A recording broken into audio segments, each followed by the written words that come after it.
Os títulos de crédito, que são documentos necessários ao exercício de um direito literal e autônomo nele contido, sofrem influência de atos cambiários, ou seja, atos que podem ser praticados por pessoas, né, ligadas ao título ou não, e que têm efeitos jurídicos. O primeiro ato cambiário, né, que a gente viu foi o saque. O saque é um ato cambiário que existe na letra de câmbio, por exemplo, em que um sacado confirma o pagamento de um título de crédito. Não vou perder muito tempo, uma rápida revisão.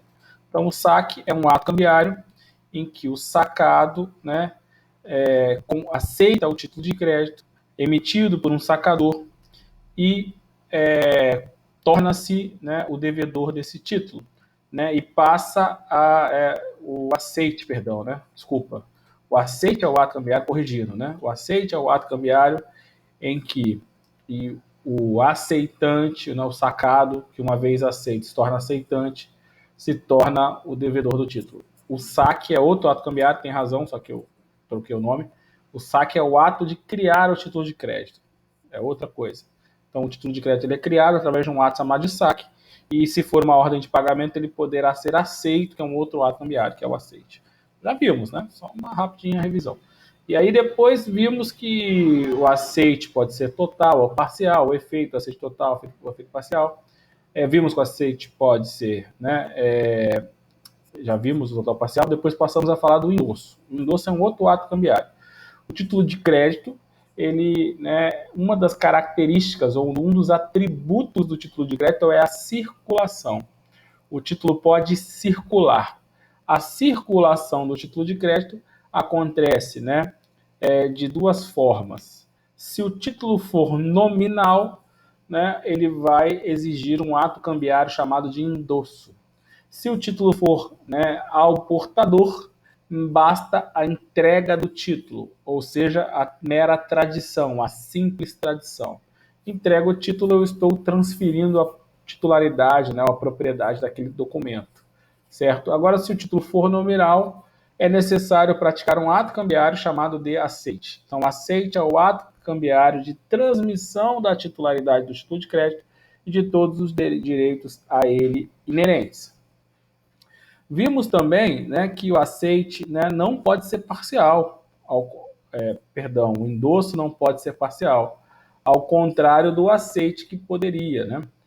A lei diz que o endosso parcial ele é nulo. O endosso parcial ele é nulo.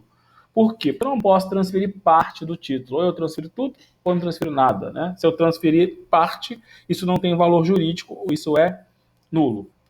Vimos que o endosso pode ser em branco ou pode ser em preto. Endosso em branco é quando eu não identifico o nome do endossatário. Lembra que no endosso eu tenho aquele que transfere, que é chamado de endossante, e eu tenho aquele que recebe o título por endosso, que é chamado de endossatário.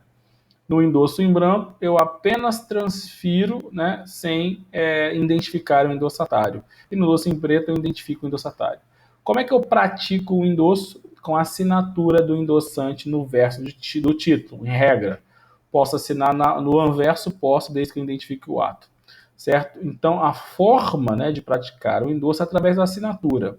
Se eu simplesmente assinar sem identificar o nome do novo beneficiário, também chamado de endossatário, eu estou praticando um endosso em branco. Se eu assinar e identificar o nome do novo beneficiário, do endossatário, eu estou praticando um endosso em preto, ok? O endosso pode ser em branco, o endosso pode ser em preto. O endosso pode ser próprio, o endosso pode ser impróprio. Lembra do endosso próprio e do impróprio? O endosso normal, o endosso regra, esse que a gente está estudando, é o endosso próprio. O endosso próprio é aquele que transfere o título de crédito e todos os direitos inerentes a ele, né? O endosso também torna o endossante como corresponsável ao pagamento do título. Também já vimos isso, ok? A lei permite que se faça dois tipos de endosso com o objetivo não de transferir o título de crédito e todos os direitos inerentes a ele, mas apenas e tão somente transferir um direito, né, inerente ao título de crédito. Só que por se utilizar a forma do endosso, ou seja, a assinatura, eu vou chamar também de endosso, mas é um endosso impróprio. Endosso impróprio tem de dois tipos, endosso mandato e endosso calção. Endosso mandato, também chamado de endosso procuração, é aquele em que eu transfiro a possibilidade de cobrança. É como se eu estivesse nomeando um procurador, é como se eu estivesse fazendo um contrato de mandato, por isso que é também chamado de endosso mandato. Ou seja, o mandato é quando eu nomeio alguém para atuar em meu nome, ok?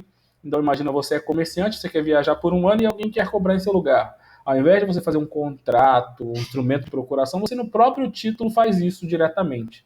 É um tipo de endosso, né, chamado de endosso impróprio. O endosso mandato é transferido o título para a cobrança, né, apenas.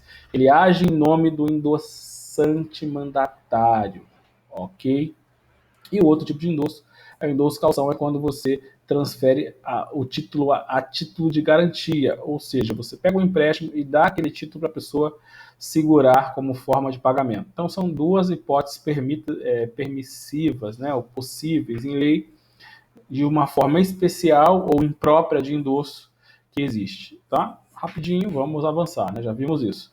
O outro ato cambiário que a gente viu na última aula, que eu quero revisar isso com mais calma, porque eu não sei até onde a gente foi, é o aval. O que é o aval? É um outro ato cambiário, ou seja, é um ato praticado por alguém que garante o pagamento do título de crédito. O aval, né, ele é um ato cambiário de garantia. O aval é um terceiro, diferente do emitente do título e diferente do devedor, que vem ao título de crédito comprometer-se com o pagamento, certo?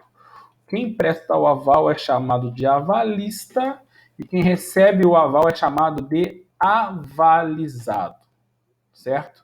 Então, o terceiro que se compromete com o pagamento do título. Eu estou precisando de dinheiro emprestado, né? Peço para o Felipe aí, nosso colega, né? E aí o Felipe fala, ok, professor, te empresto, né?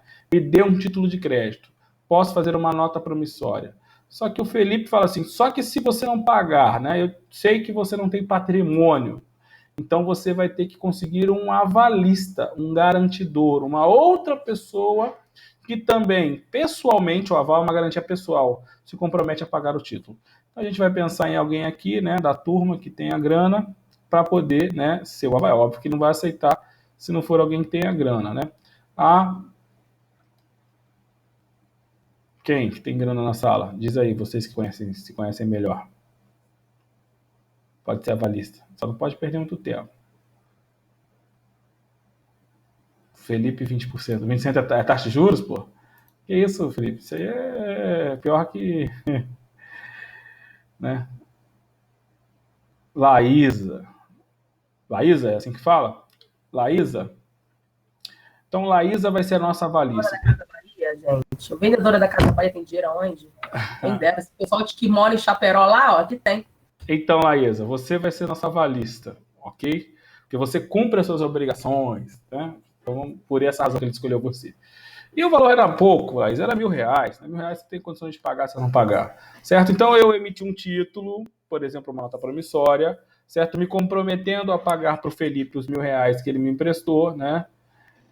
E aí você também assinou o título na condição de avalista, certo? Estão dizendo que é vendedora só de fachada. Você assinou o título na condição de avalista, ou seja, você não tinha nada a ver com isso, né?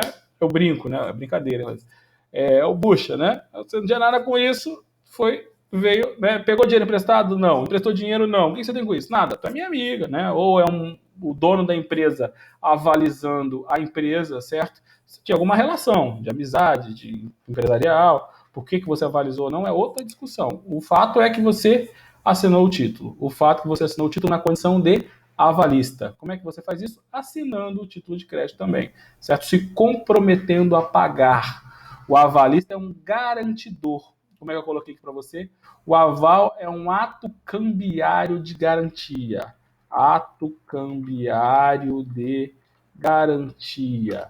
É uma garantia pessoal. Você responde com todo o seu patrimônio pela dívida. Então, se você tiver uma casa, se você tiver um carro, né, um dinheiro que está na tua conta corrente, né, desde que não seja um salário e, portanto, empenhorável, você responde com todo o seu patrimônio, ok? Para o pagamento daquela dívida, certo? É diferente das garantias reais.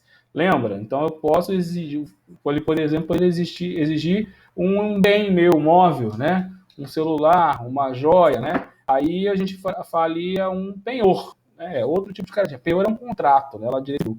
Aqui eu tenho garantia pessoal, ok? Garantia pessoal é o aval. Até aqui alguma dúvida? Ela é avalista e eu sou o avalizado. Né? Acho que até aqui a gente já tinha ido. Como é que ela vai fazer? Ela vai assinar o título de crédito, certo? Se ela simplesmente assinar o título de crédito, ela está praticando um aval em branco. Se ela identificar o avalizado, ela vai estar praticando um aval em preto.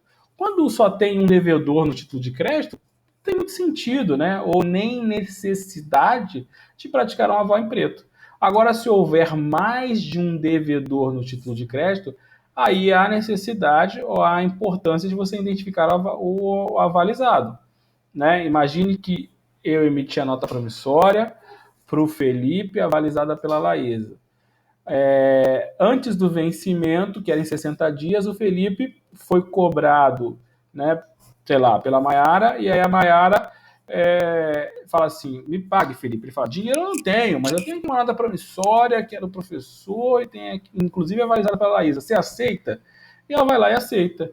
O Felipe, quando transfere essa nota, vai fazer isso através de um endosso.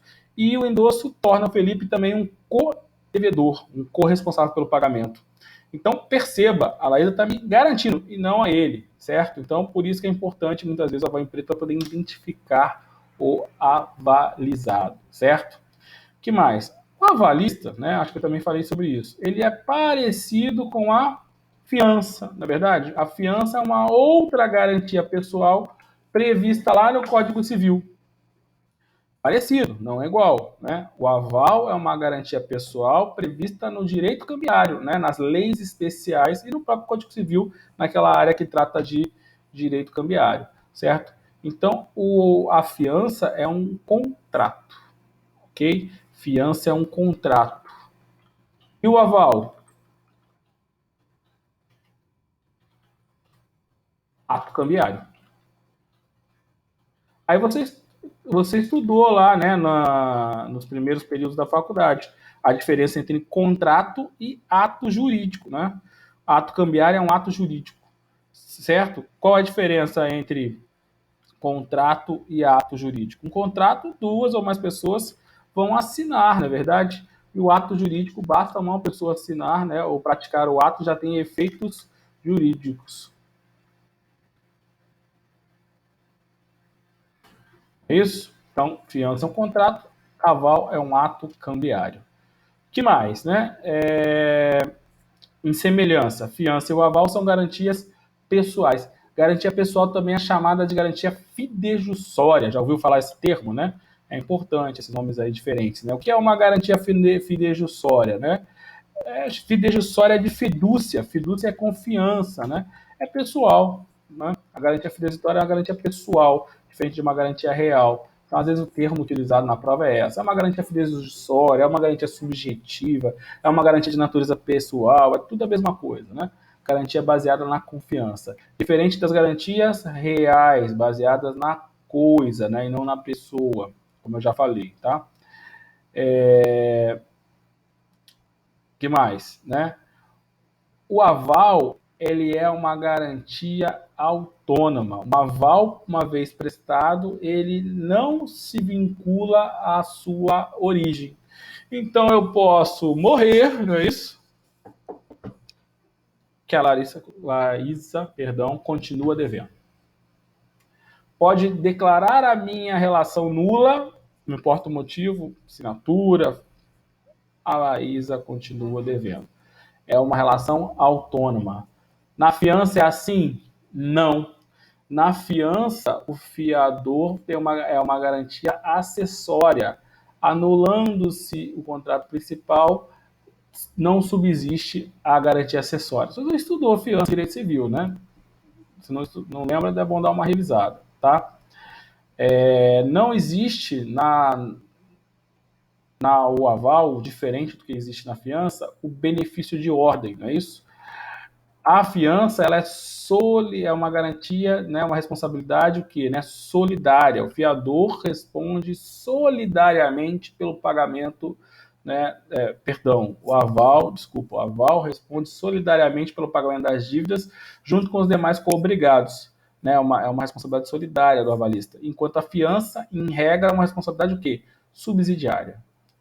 O avalista vai ser chamado para responder pela dívida em conjunto com os demais devedores ao mesmo tempo e pela totalidade da dívida, em regra, ok? Por quê? Por causa do tipo de garantia, por ser uma garantia, uma responsabilidade, por tipo de responsabilidade, por ser uma responsabilidade solidária. No fiador, exceto se houver cláusula contratual dispondo de forma contrária, o fiador, a responsabilidade é subsidiária. Diferente da responsabilidade solidária, na subsidiária há uma subsidiariedade, ou seja, um devedor principal e um devedor secundário. Primeiro se cobra alguém, depois se cobra outro. Primeiro se cobra o afiançado, depois se cobra o fiador. Então, num contrato de locação, primeiro cobra o locatário, depois cobra o fiador, por exemplo. Isso é uma regra geral. Posso estipular a responsabilidade solidária num contrato de fiança? Posso. Um bom contrato de fiança, de locação, por exemplo, vai fazer com que, para o lado do locador, vai fazer com que o fiador seja, ou garanta a dívida de forma solidária, mas isso tem que estar expresso no contrato, ok? Lembre-se, lá no Código Civil que você estudou, a responsabilidade solidária não se presume, decorre da lei ou da vontade das partes, ok? Um assunto muito importante que a gente comentou também em relação ao aval total ou aval parcial. Isso cai bastante em prova, por duas razões. Seja porque é diferente em cada ato cambiário, seja porque tem uma discussão aqui importante para a gente se lembrar. Primeiro, o que é um aval total, também chamado de completo? E o que é um aval parcial? Aval completo é aquele em que o avalista garante o pagamento integral da dívida. Então, minha dívida era de R$1.000. A Laísa garantiu R$1.000. Simples, né? E aval parcial é aquele em que o avalista restringe a garantia. Por exemplo, eu vou garantir apenas 500. Se o Felipe vai aceitar me emprestar um dinheiro em que o meu avalista garante só 50%, é outra discussão. Inclusive, eu posso ter 2 avalistas parciais, por exemplo, para que ele aceite. É outra discussão. A pergunta é, o aval parcial é possível? Tem valor jurídico? É isso que a gente vai ver, certo? Aí é importante a gente se lembrar que eu tenho 2 disposições relativas aos títulos de crédito. Eu tenho as disposições previamente existentes ao Código Civil, que são as leis especiais.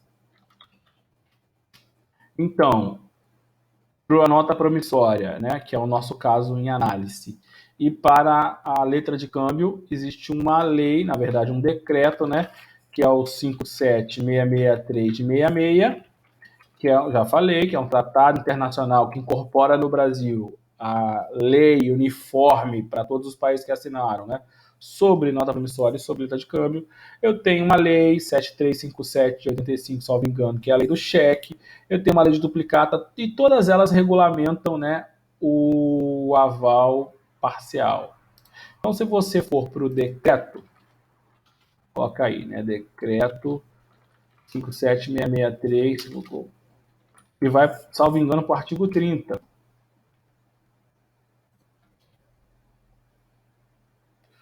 Deixa eu achar aqui, já vou colocar para você. Decreto no artigo 30, quando está falando da lei, da letra de câmbio, diz expressamente que a letra de câmbio pode ser garantida por aval total ou parcial. E quando chegar lá na nota promissória, vai dizer que aplica-se a nota promissória que couber em relação ao aval. Então, cabe o aval parcial e total também na nota promissória. Então, veja aqui, artigo 30 do aval. O pagamento de uma letra, né, letra de câmbio, pode ser em todo ou em parte, ou seja, total, parcialmente garantido por aval. Então, cabe um aval parcial para a letra de câmbio? Sim. Cabe um aval parcial, né, para a nota promissória, no nosso caso em análise? Também sim. Como é que eu sei disso? Lá no artigo, deixa eu ver se eu vou achar aqui rapidinho, 77 vai dizer assim: são aplicáveis as notas promissórias na parte em que não sejam contrárias à natureza deste título as disposições relativas às letras concernentes ao endosso, né? Aí tem lá vencimento, pagamento, alterações, prescrições e também o aval, certo? Então, em relação ao aval, né, eu aplico o que está previsto em relação também à letra de câmbio para a nota promissória. Se eu for no cheque, mesma coisa, né? Já te falei. Lei 7385, é isso? 7357 de 85. Lei do cheque. Artigo, salvo engano, 29. Vai dizer o quê? Vai dizer que cabe aval em todo ou em parte para o cheque. Caramba, não tô conseguindo abrir aqui. Agora vai. Planalto, achei. 29.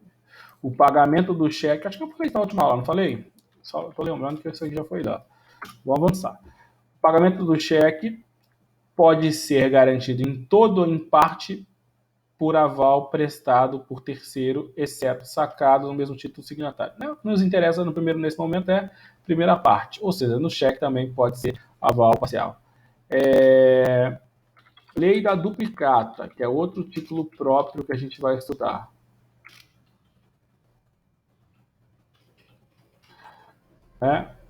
A duplicata é a lei 5474 de 68. Dispõe sobre as duplicatas, né, e dá outras providências. E aí, também, deixa eu ver se eu vou achar o artigo aqui, que vai falar sobre o aval da duplicata. Mas, estou procurando aqui porque eu não vou lembrar de cabeça, mas é possível, né? É permitido, fica tranquilo que é permitido. O aval pode ser dado em toda ou em parte. Depois eu falo o artigo aí se eu não achar agora.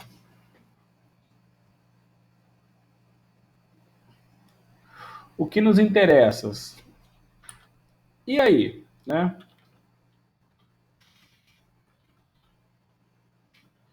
E aí? Mas vai ser sempre assim? Não. Por quê? Porque o Código Civil, como eu já te disse, ele trouxe uma disposição, né, específica sobre os títulos de crédito, que nem são muito, né, que nem são usadas, né? Porque o próprio Código Civil diz que não se aplica, né, ao título de crédito aquilo, não se aplica nos títulos de crédito que tem lei própria ao Código Civil, né? Já falamos sobre isso? Já, né? Artigo 903. Vou colocar aí para você. Salvo disposição diversa em lei especial, regem-se os dispostos salvo disposição diversa em lei especial, regem-se os títulos de crédito dispostos nesse código. Então, vem em 2002, posterior a essas leis todas, o Código Civil e traz regulamentações sobre os títulos de crédito. Só que ele fala, se tiver disposição expressa lá, você não aplica o código. Tem disposição diversa, né, sobre aval parcial na letra de câmbio? Tem. Tem disposição diversa sobre aval parcial para a nota promissória? Tem. Tem disposição diversa, né, para o cheque? Tem, né? Então, a gente vai se utilizar disso em toda vez que houver especificamente à disposição, ok? Quando não houver disposição diversa, eu aplico o que? O código. E olha só que merda, né? O Código Civil, ele vai estabelecer de forma diferente, né? Se a gente for no artigo 897, parágrafo único, né, vai dar expressamente previsto que o aval parcial ele é vetado. Então, muito cuidado com a sua prova. A sua prova vai estar assim: João emitiu uma nota promissória, né, e com aval parcial. Pode. João emitiu um título de crédito não nominal, não previsto em lei especial, regulado pelo Código Civil, é os termos que a gente usa. E aí, né, o que eu vou aplicar? Código Civil, o aval parcial ele é vetado, tá? Então, muito cuidado com esse tipo de questão. Esse tipo de questão cai em prova, né? E fica aí ligado em relação a isso, tá? Um aval prestado, né, e não indicar o nome de quem, para quem está sendo prestado, entende-se que ele é prestado em favor do sacador. Então, exemplo, A emitiu lembra da letra de câmbio, né? Como é que era a letra de câmbio? A dá uma ordem para B para pagar C determinada quantia. A é o sacador, B é o sacado e C é o beneficiário. Quando o A dá uma ordem para B e o B aceita pagar o título de crédito, eu vou ter dois devedores. Eu vou ter o devedor principal, que é o aceitante ou sacado que aceitou pagar o título, e eu vou ter o devedor secundário, né, que é o sacador. O sacador ele não se liberta da obrigação. Inicialmente, ou antes de que tenha havido o aceite, o sacador ele era obrigado pelo pagamento, não era isso? Então, o A deveria para o C uma quantia, e aí, para ele se livrar dessa quantia, dessa dívida, ele fez o quê? Deu uma ordem para B pagar a C aquela quantia. E se o B aceitar, o C, né, vai, teoricamente, se livrar daquela obrigação. Mas, quando ele faz isso, ele fica ainda, né, vinculado a essa relação. Ele fica como um devedor secundário. Ou seja, se não houver o pagamento pelo devedor principal, que é o B, né, uma vez que ele aceitou, o C pode cobrar, obviamente, do B, que é o devedor principal, mas também pode cobrar do A. Por quê? Porque o A é um devedor secundário, certo? A dúvida é, existe uma avalista, né, letra, né, o D de dado, e aí o D de dado assinou em branco um título de crédito, e ao assinar em branco esse título de crédito, ele não disse, portanto, quem ele estava avalizando. Imagina um caso concreto, né? Um título com a assinatura de A, porque ele emitiu o título, com a assinatura de B, porque ele aceitou o título, e no canto a assinatura de D de dado, né? Sem que seja em preto, ou seja, sem que indique quem ele está avalizando. A pergunta é, está avalizando A ou está avalizando B? Na teoria, ele pode avalizar os dois, porque os dois são devedores, certo? Os dois são devedores. Imagine um caso concreto, né? O A está com C em Salvador, lá antes da pandemia, e aí pega o dinheiro emprestado do C. Aí fala para o C, quando você voltar, me empreste um dinheiro, quando você voltar para o Rio, o B vai te pagar. Aí o C fala assim, até te empresto um dinheiro, mas não sei nem quem é B. Você eu sei que não tem patrimônio, eu quero uma avalista. E aí, lá em Salvador, o irmão de A, o D de dado, ele assina o título de crédito como avalista de A. De qualquer forma, o C vai voltar para o Rio de Janeiro com o título já assinado, né, e avalizado por D de dado e vai apresentar o título para o B de bola, não é isso? Que, por dever para A, ou por qualquer razão, não importa, se compromete a pagar o título. Eu tenho agora 3 devedores no título de crédito. O emitente, que era o A, o avalista de A, que era o D de dado, e o B, que se tornou o aceitante. Está conseguindo entender o que eu estou querendo falar para você, né? Neste caso, pela história, você sabe que o avalista ele é de A, né? O D de dado avaliza A. Mas imagine se você não souber essa história, né? Isso tem que estar escrito no título de crédito, concorda comigo?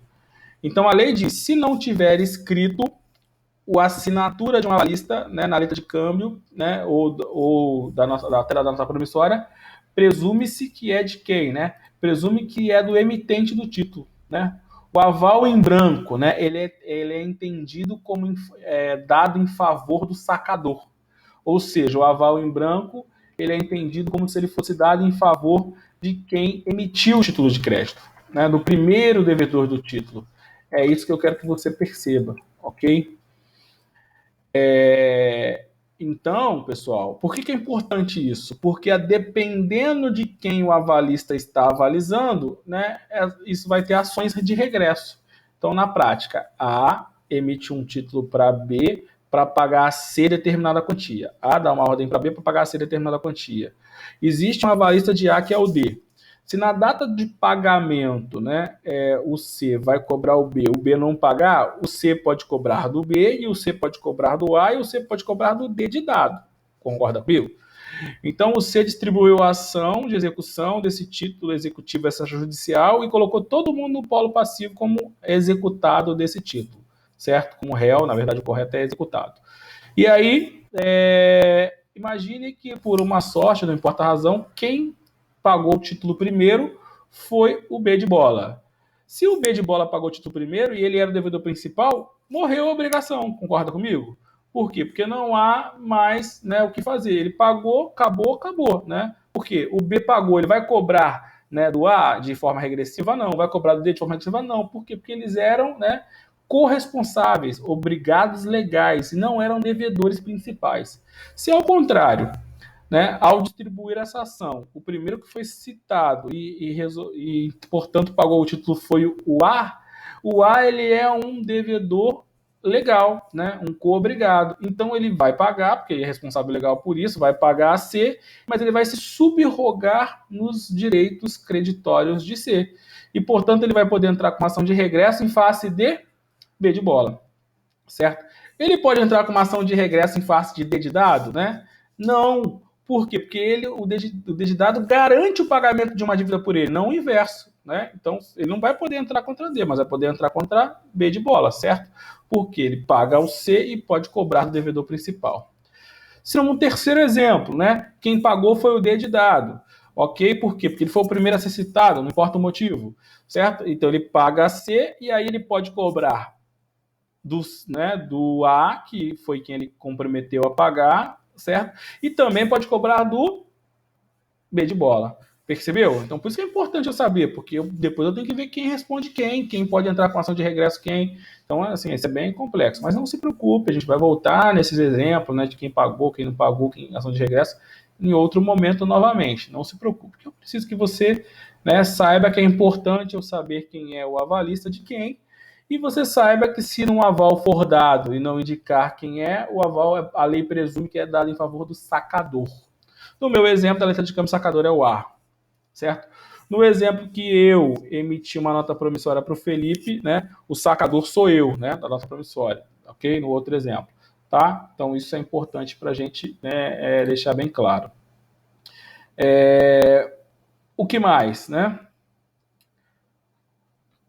A gente falou que o aval pode ser simultâneo ou o aval pode ser sucessivo. O aval pode ser simultâneo e o aval pode ser sucessivo. O que é um aval simultâneo? O que é um aval sucessivo, né? Simples. O aval simultâneo é o aval, né? Melhor dizendo, né? O aval simultâneo é quando simultâneo dois ou mais avalistas garantem o pagamento de um avalizado ao mesmo tempo. Então, eu empresto dinheiro para o Felipe e aí ele exige a Laísa e mais um aluno. Por quê? Porque a dívida é muito grande. Aí, por que vai ter aval simultâneo? Não importa para a gente. É uma questão comercial, né, de negócio, empresarial. Juridicamente que a gente está analisando. Então, o Felipe fala assim, ó, eu quero a Laísa e eu quero a Rebeca, dois avalistas. Se eu vou aceitar nessas condições, se elas vão querer ser, é outra discussão. Fato é que existe dois avais, né, acontecendo ao mesmo tempo nessa relação jurídica cambiária, certo? Eu emprestei um dinheiro, uma nota promissória, e eu tenho dois avais acontecendo ao mesmo tempo. Esses são avais o quê? simultâneos. Aval simultâneo, portanto, é quando dois ou mais avalistas garantem ao mesmo tempo o pagamento de um avalizado. E aval sucessivo, né? Aval sucessivo é quando, né? Aval sucessivo é quando existe um avalista garantindo outro avalista. Então, imagina aqui num gráficozinho, né? Não tem quadro aqui, acho que eu vou ver se eu arrumo um quadro para colocar aqui. O problema é que tá tudo fechado, né? A papelaria tá funcionando? Calunga? Vou pegar um no escritório. Boa, só porque no escritório que eu não tô indo, mas eu vou dar um jeito. Mas imagine, né? Num gráfico. Medina empresta o dinheiro para o Felipe. No primeiro exemplo, né? Laísa e Rebeca. As duas estavam paralelas, né? Ou seja, ambas garantiam a mim, né, o pagamento da minha dívida. Agora, no aval simultâneo é assim.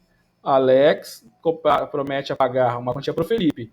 Eu tenho a Laísa garantindo o meu pagamento e eu tenho a Rebeca garantindo o pagamento da Laísa. Percebeu? Em vez da relação é assim. Ou seja, eu tenho um avalista garantindo outro avalista. Mudou a relação, certo? Neste caso, se eu não pagar a dívida, né, o Felipe pode cobrar, né? No primeiro exemplo, aval simultâneo. Se eu não pagar a dívida, o Felipe pode cobrar de mim, o Felipe pode cobrar da Laísa, aval simultâneo, né? E o Felipe pode cobrar da Rebeca, certo? Se a Rebeca pagar a dívida, né? A Rebeca está aqui, ela vai poder cobrar de mim 100% da dívida, os R$1.000, e ela, no aval simultâneo, ela vai poder cobrar apenas a cota parte da Laísa. Ou seja, se for R$1.000, R$500, porque são dois. Se fosse 3, era 333. Ou seja, porque eles estão dividindo a responsabilidade. No aval simultâneo, perdão, no aval sucessivo não é assim, né? É aquela relação assim, simultâneo, um do outro. Ou seja, nesse caso, se eu não pagar a dívida, o Felipe vai poder cobrar da Laísa e vai poder cobrar também, né, da Rebeca, certo? Só que nesse caso, se a Rebeca pagar a dívida, ela vai poder cobrar 100% da dívida da Laísa e vai poder cobrar 100% de mim. Se a Laísa, pagar a dívida, ela vai poder cobrar 100% de mim, ação de regresso, mas não vai poder cobrar da Rebeca, tendo em vista que ela está sendo avalizada pela Rebeca. Deu para perceber a diferença, né? Então, no aval simultâneo, os avalistas que pagarem o avalista que pagar a dívida,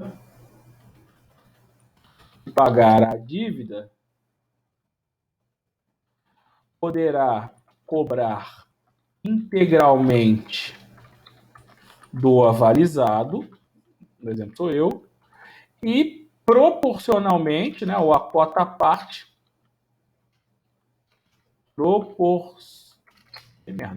proporcionalmente dos demais avalistas simultâneos. O meu exemplo era 2, 50%.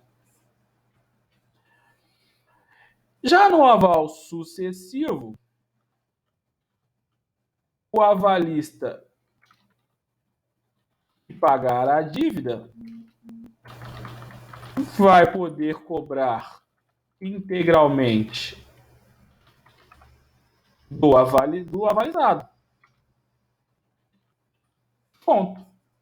Isso. Se o avalista que foi o primeiro, a Laísa vai poder cobrar de mim. Se o avalista que foi a Rebeca lá no aval sucessivo, né, vai poder cobrar da Laísa e vai poder cobrar também de mim, tá? Muda a ordem de responsabilidade. Importante. Imagine no caso concreto que eu tenho um título de crédito, né? Imagina um documento em branco, né? Assinado tanto pela Laísa quanto pela Rebeca. Só que elas esqueceram, né? Não tinham assistido a aula de empresarial ainda e simplesmente assinaram. Imagina de novo o título, lembra aqueles títulos que a gente viu na primeira aula, né? Da nota promissória, da letra de câmbio.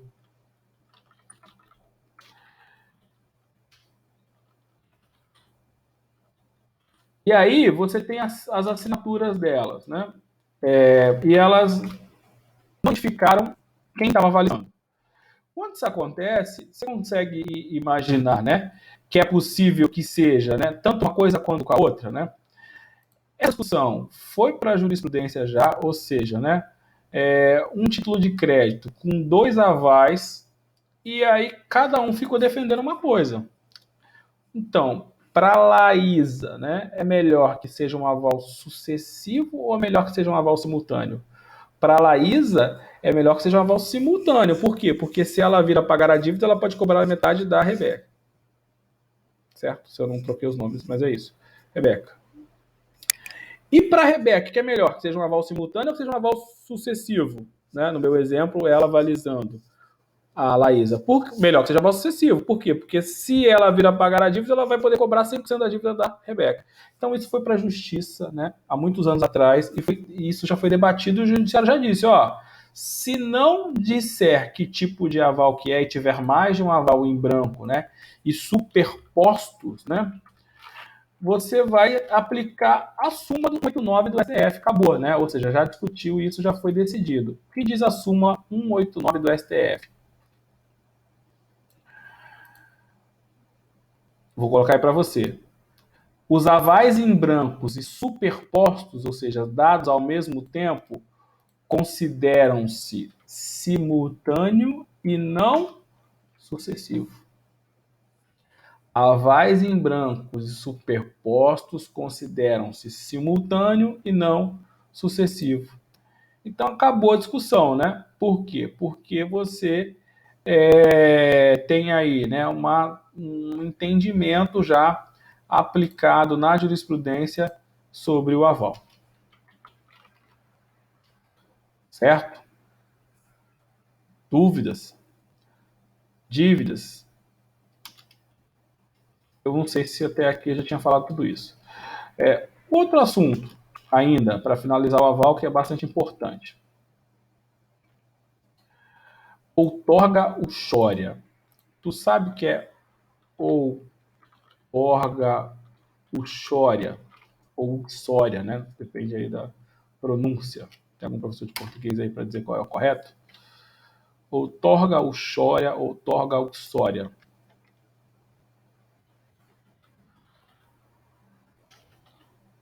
O que é? É tudo isso? Acho que não, né? Direito de família é o da esposa. Na verdade, vamos melhorar, né? Outorga do cônjuge, né? O inverso também é verdadeiro, né? Porque você pode ter a esposa precisando da outorga do marido, tá? Mas você não está errado, não. A gente usa mais a expressão da esposa. Inclusive, a outorga uxória também é chamada de outorga marital, né? Outorga, né, da esposa. Mas, na verdade, em tempos, né, de igualdade de gêneros, né, igualdade de tratamento, melhor usar a outorga do cônjuge, certo? Então, a outorga uxória é a outorga do cônjuge.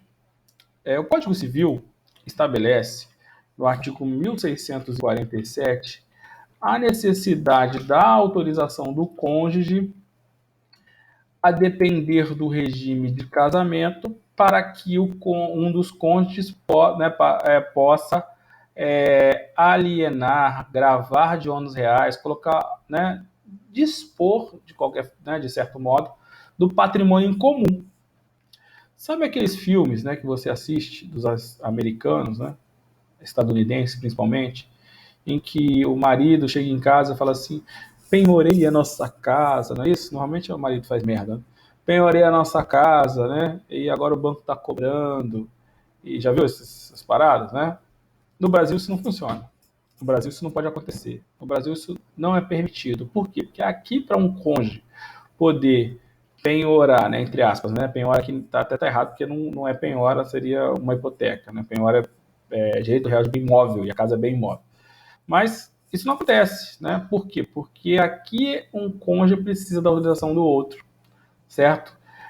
Isso está previsto aonde? No artigo 1647 do Código Civil. Como é que chama essa autorização? Outorga uxória. Olha o que diz o artigo 1647. Ressalvado o disposto no artigo 1648, que trata o 1648? O 1648 trata das hipóteses que o juiz pode autorizar, né? O juiz autoriza porque o cônjuge não quer autorizar ou não pode. Né? Em resumo, diz assim: cabe ao juiz, nos casos do artigo antecedente, suprir a outorga quando um cônjuge a denegue sem justo motivo ou lhe seja impossível concedê-la. Então, você quer vender o imóvel em comum para pagar o tratamento do cônjuge, né, que está lá doente. E aí o doente, ele não quer fazer. Não, vou morrer, não quero deixar você sem casa, aquelas dramas, né? E aí você pede para o juiz, desautoriza. Certo? Ele supre a autorização do outro, porque o outro não quer por um motivo, né, injustificado. Ou o editado realmente não pode, né? Tá em coma, não pode assinar. E você precisa da outorga. O que você faz? Leva para o judiciário que o juiz vai suprir essa outorga. Ok? Então, se não for nas hipóteses em que o juiz vai suprir, né, ressalvado o artigo do disposto 1648, nenhum cônjuge pode, sem a autorização do outro, exceto no regime de separação absoluta. Lembrando, quais são os regimes de casamento? Separação, comunhão,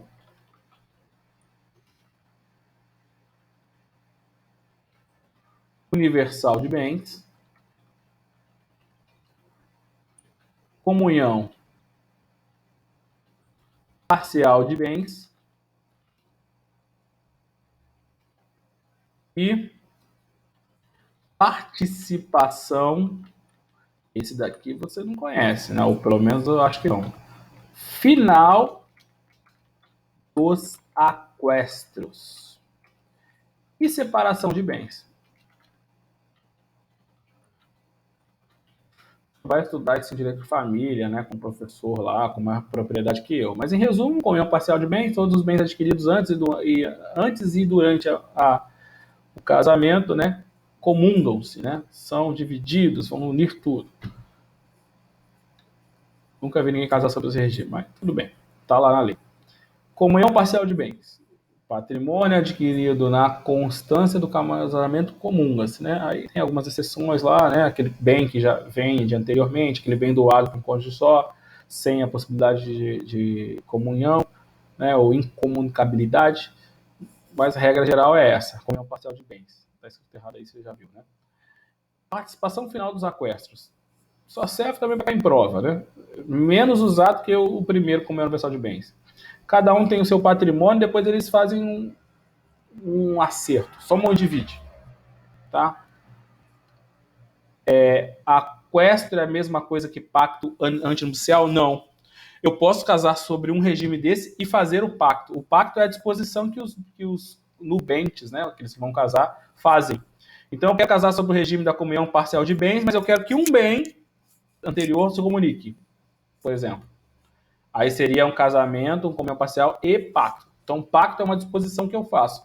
Então, ou eu adoto isso daí, ou eu faço o pacto.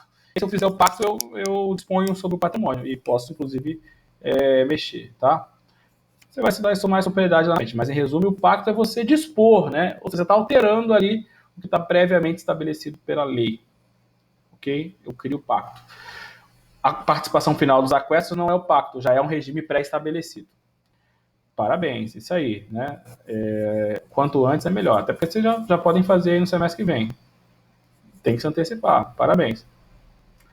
Calma não, tem que estudar. Inclusive eu mandei um monte de livro para vocês aí, de várias matérias, inclusive de direito de família, né? Então quem não está estudando, a não ser que não possa, né? Tá dando mole, tem que estudar. Parabéns, Larissa. Então, galera, e o regime da separação? Né? Rapidamente, a separação ela pode ser convencional, né? As pessoas combinam, né? Os ricos fazem isso, né? Cada um tem seu patrimônio e tal, tô casando por amor, tem essa porra. E o povo fala assim, não tem nada mesmo, então foda-se, né? E aí convencionam em separar o patrimônio, não é isso? Convencionam... Aí a Laísa falou que já te mandou. Convencionam em separar o patrimônio. Existe a separação obrigatória ou legal.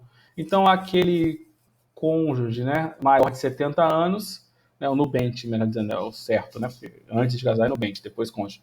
O Nubank, antes de 70 anos, com mais de 70 anos, ele obrigatoriamente tem que casar sob o regime da separação legal de bens. A lei exige, né, esse regime de casamento.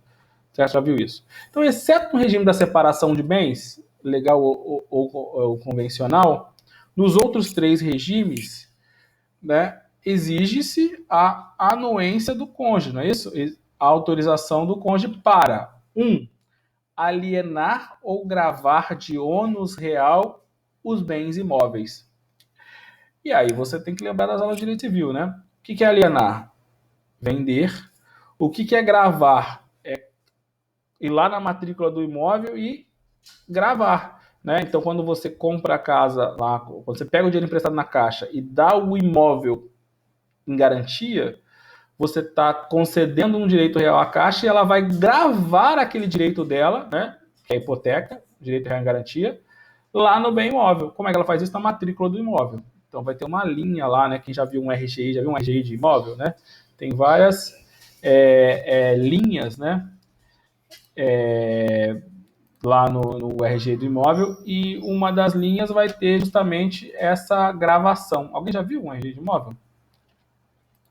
Né? A RGI de imóvel, sabe o que eu estou falando? Não. O RGI de imóvel é nada mais do que uma certidão de ônus reais. Então, a certidão de ônus reais vai demonstrar, né, isso, como é que fala? Esse ônus, né, essa gravação. Deixa eu ver se eu acho aqui uma certidão de ônus aqui rapidinho.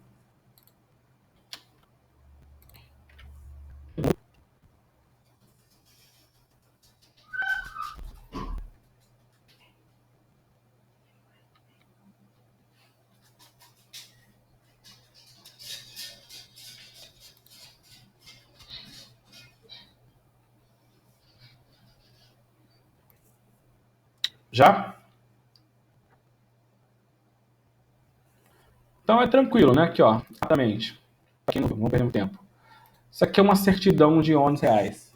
Tá, pessoal? Tá enxergando aí?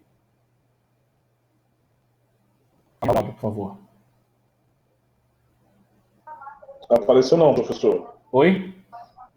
Não apareceu ainda. Não? Vou colocar de novo.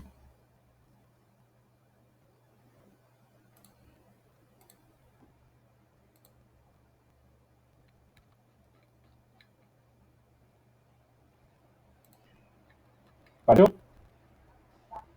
Ainda não. Apareceu. É que demora um pouquinho. Vê se foi. Apareceu. Perfeito. Apareceu. Para a gente não perder muito tempo, né?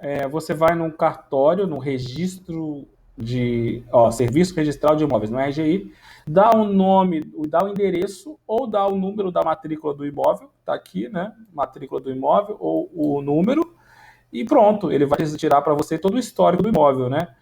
O endereço do imóvel, né? O apartamento, o tamanho, quem era proprietário, o primeiro proprietário do imóvel aparece aqui, né? Alterações memorial de construção, isso aqui é um apartamento, né? Compra e venda, né? Então tá aqui. Quando você faz a escritura de compra e venda, você vai levar a registro, aí vai gerar uma nova linha aqui, um R3, registro 3, dizendo que fulano vendeu para ciclano, olha lá, o nome dos compradores, o nome dos vendedores.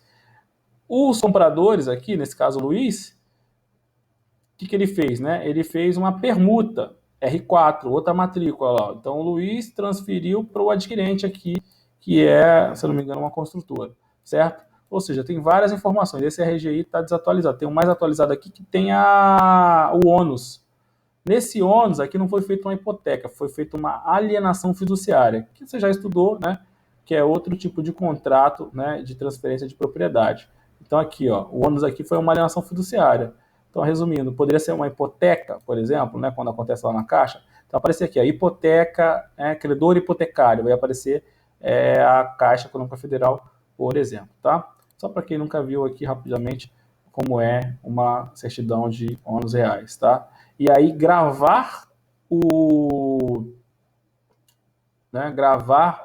bem, né? Gravar de ônus reais, o bem imóvel é isso.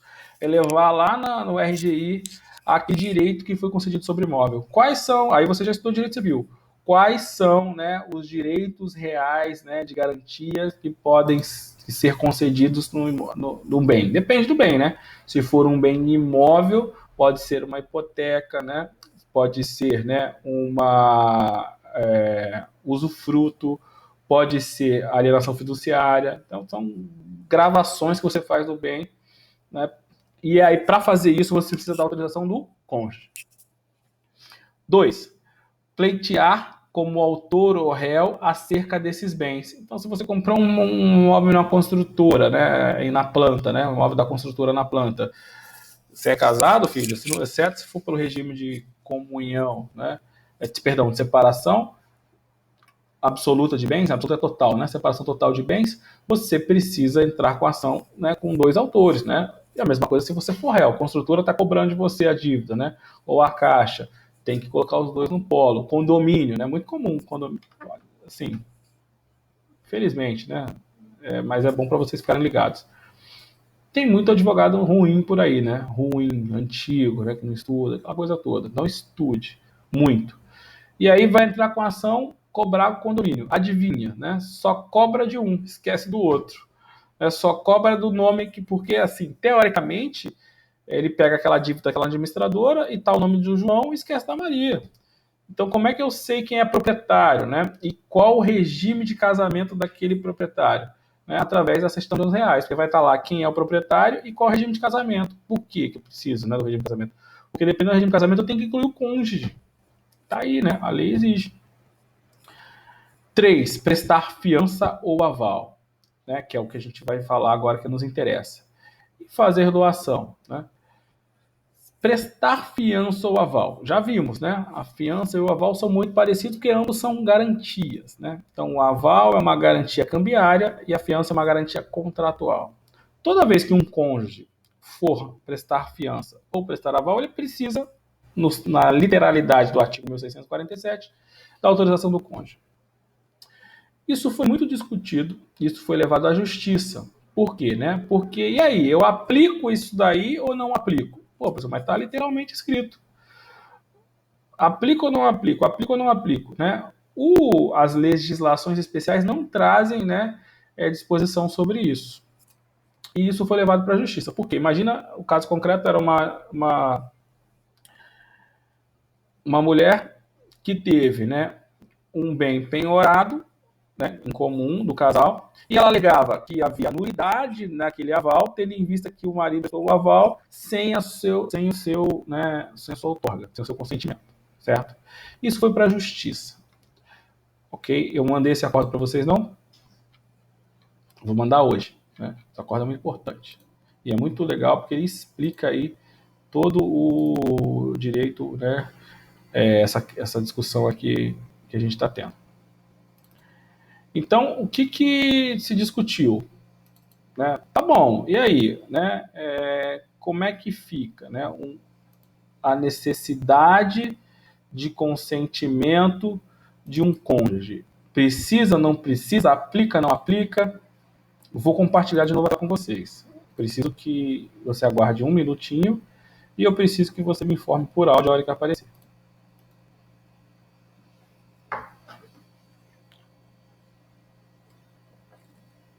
Apareceu. Perfeito. Pessoal, vou ler pelo menos a ementa com vocês e eu gostaria muito que você lesse o julgado. Ok? Por quê? Porque eu não tinha passado esse trabalho ainda não, né? Não tinha essa ementa ainda não, né? Esse acórdão, perdão. Vou passar esse acórdão para vocês, se eu já ainda não passei, inclusive como trabalho de P1. Qual a discussão aqui, pessoal? E aí, eu aplico ou não aplico o 1647? Ou seja, para o aval, como é que eu vou entender o aval e a necessidade da outorga uxória diante do artigo 903 e também diante do Instituto do Aval? Porque o aval, vamos pensar aqui, o aval é pensado para o empresário, o aval é pensado, né, para o comerciante, né, antigamente chamado empresário. Imagina toda vez que você é empresário, você está lá na sua empresa e aí você vai dar um cheque e aí o seu fornecedor quer uma avalista. Você vai ter que ir em casa, né, pedir autorização do cônjuge para poder autorizar esse aval. Isso é compatível com o Instituto? Essas foram as discussões que foram levadas para o Superior Tribunal de Justiça, que você já sabe que é o responsável pela, né, a verificar a legalidade, né, a aplicação da lei, né, e nos termos do voto do relator, ministro Paulo Tarso Sanseverino, foi assim decidido. Para quem nunca viu, né, eu espero que a maioria já tenha visto, mas um acórdão é assim, né? Você tem ali o número do processo, né? Recurso especial número 1.526.560 de Minas Gerais. Você tem o ministro relator, você tem a parte que recorreu, o advogado, a parte recorrida. Você tem a ementa, né? Que é um resumo do acórdão. Você tem um acórdão, que é o que eles acordaram, né? A corda de acordo, né? Do que foi decidido por eles aqui, o resumo do decidido. Depois você tem, né? O relatório, né, que é um resumo do caso. Depois você vai ter um voto, né, que é o voto condutor do acordo, que as partes decidiram com base nesse voto. Você pode ter, eventualmente, um voto, né, contrário. Imagina que foi decidido por 3-1. Esse 1 vai constar aqui, que é o voto divergente. Né? Então, tudo isso vai constar no acordo, certo? Vamos dar uma olhadinha aqui na ementa. A ementa aqui, como é que é feita a ementa? Eu jogo palavras, né, que resumem o que está na decisão. Né? Então, vamos lá. Trata-se de um recurso especial, ok? Ou seja, alguém está discutindo a aplicação da lei. Recurso especial não é para isso? O que vai se discutir nesse recurso especial? A aplicação do direito cambiário. O que vai discutir nesse recurso especial? A aplicação do aval.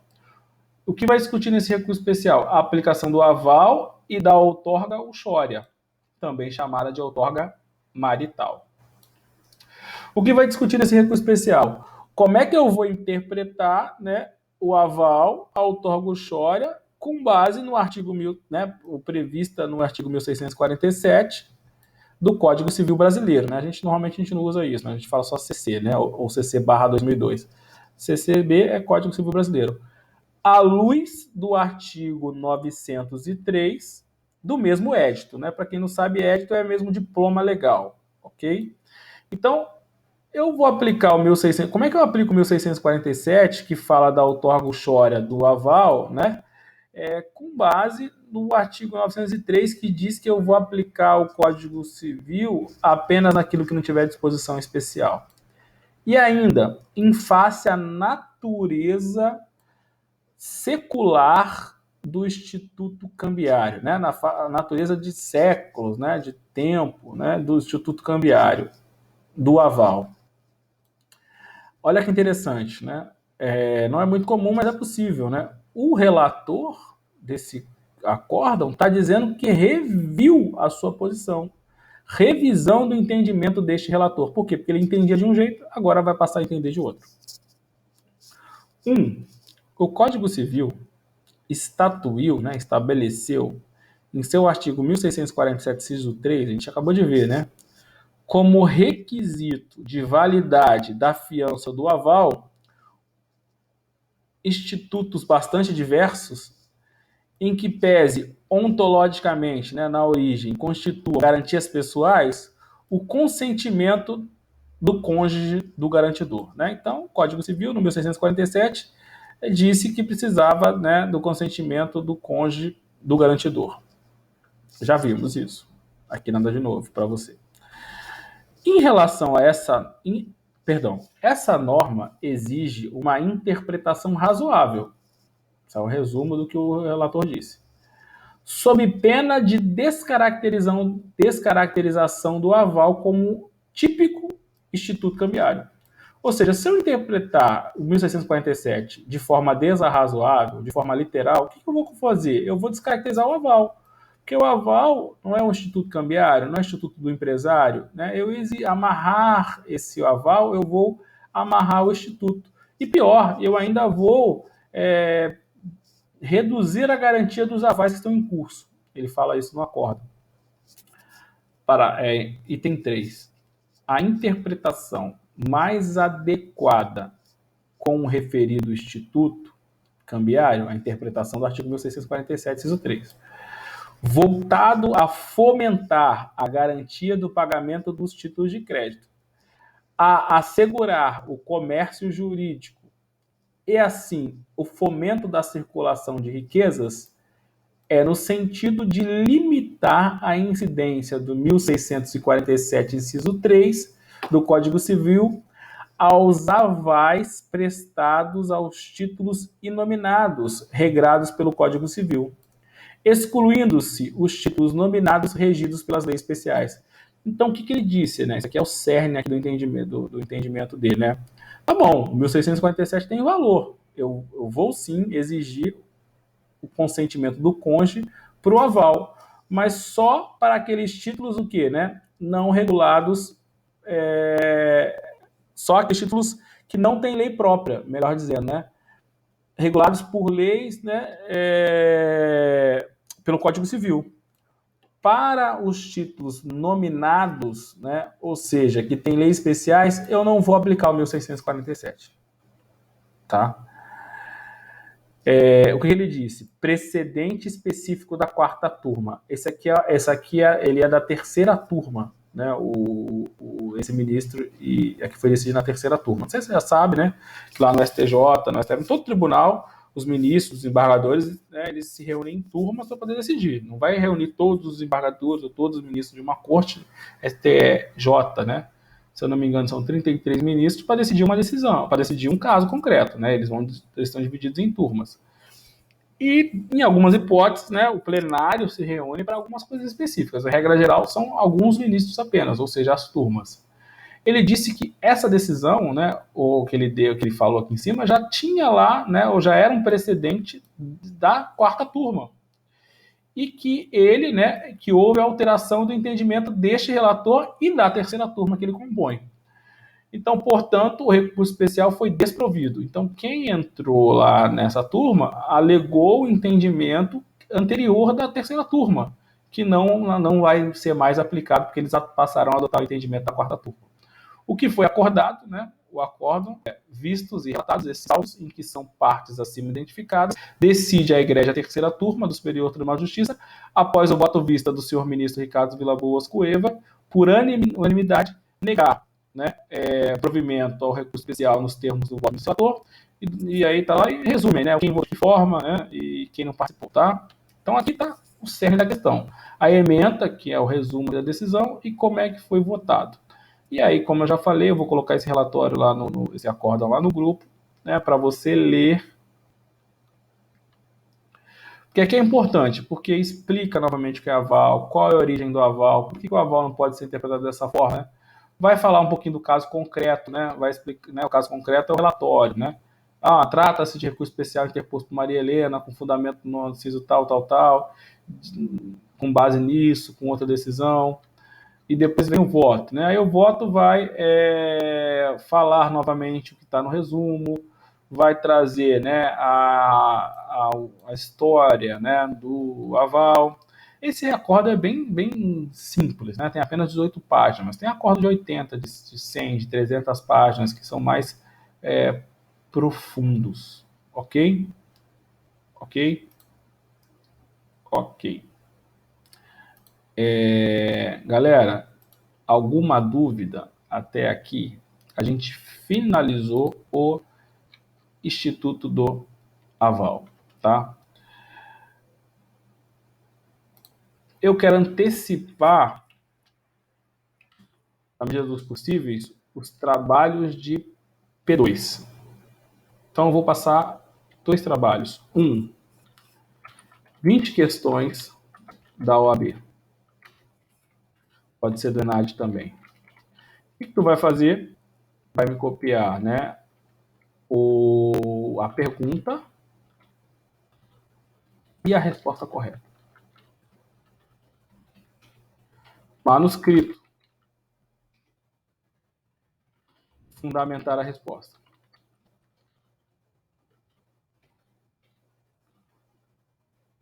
2. Resumo desse acórdão.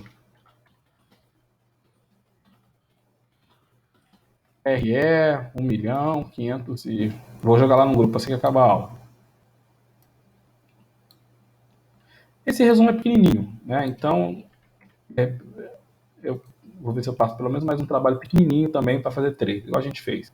Vou pensar, né? Não se preocupe. Mas já estou passando com muita antecedência. As questões é para você pesquisar. Fizemos 2. Na P1, né? Vale a P2, diferente. Certo? Tá. Entendeu? Você vai entrar no site da OAB RJ, provas anteriores. Vai baixar a prova, vai pegar questões de título de crédito. 20 questões. Tem alguns sites, né? Que concursos, sei lá o que tem questões. Também você pode pegar, não tem problema nenhum. Fica a teu critério. Vai pegar 20 questões sobre títulos de crédito, vai copiar, né, o enunciado, a pergunta e a resposta correta. Não precisa das erradas, só correta. E vai, se for com base na lei, você vai justificar conforme artigo tal. Certo? Trabalho legal. Por quê? Porque você está estudando para a OAB e eu estou te dando ponto. Né? Vai estar fortalecendo o que a gente estudou, o que a gente vai estudar e vai ficar bem massificado para você. Tá? Então, acho que é um bom trabalho, né, que agrega conhecimento, fortalece o que a gente viu. Ok? Segundo trabalho, resumo desse acordo. Um acordo pequenininho, tem 2 páginas. Vai pegar lá, vai ler e vai resumir em uma lauda. Certo? Mais ou menos aquela ementa, né? Só que com as suas palavras, faz uma redação discursiva. Uma redação. Então, a pessoa tem que entender, né? Que ali a ementa é só jogado as palavras. Certo? Legal, né? A prova, se eu não me engano, é 25/6 ainda. Falta 4 semanas. Mas você já vai fazendo com muita tranquilidade, né? Terminou, já me manda por e-mail, coloca o nome completo, a turma, a unidade, o horário. Tem gente que manda o trabalho e não põe o nome, nem a turma, nem o horário. Fica difícil, né? Então, põe todas as informações, ok? Vou jogar o acórdão lá no grupo para facilitar a tua vida. É bom que tu já faz semana que vem, já termina, já tá livre da minha praticamente livre para corrigir da minha disciplina. Certo? Gostou? Dúvidas? Dívidas? Perguntas? Que manda? Ok? Já acabou o assunto, a gente tem 4 aulas ainda, com certeza vai dar tempo para a gente terminar. Tem vou colocar uma última questão aqui, não sei se eu coloquei a questão para vocês na aula passada. Vamos responder essa questão para a gente finalizar. Tem coisa que a gente ainda não viu, mas a resposta correta a gente já viu, tá? Então você faça, se você não souber, faça por eliminação. Já temos 45 trabalhos para fazer, só 2 tá bom. Que isso, 45 por quê? Para de caô, Lucas. Sério? Tá zoando.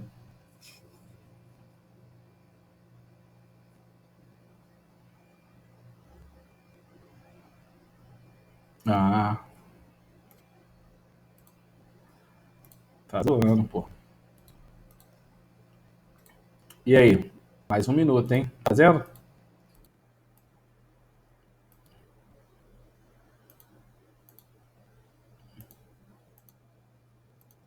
Enquanto isso, você já cobrindo aqui os temas.